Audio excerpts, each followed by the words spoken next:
So on our 2014 Dodge Dart 2.4 liter with 399,615 kilometers, the original AC compressor finally went kaput.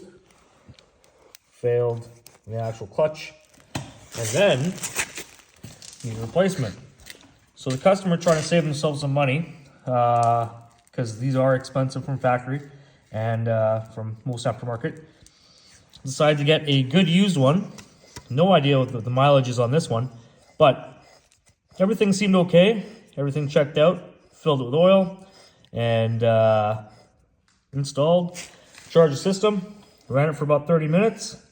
Everything was good. And then next thing you know, I noticed a little poof of smoke coming out of the engine bay, shut her down immediately, checked her out, and this clutch had failed just the same as this one had. So this one's going to need to be taken back by the customer so they can get their money back. And I installed a good new unit, sorry. And that was this part number here,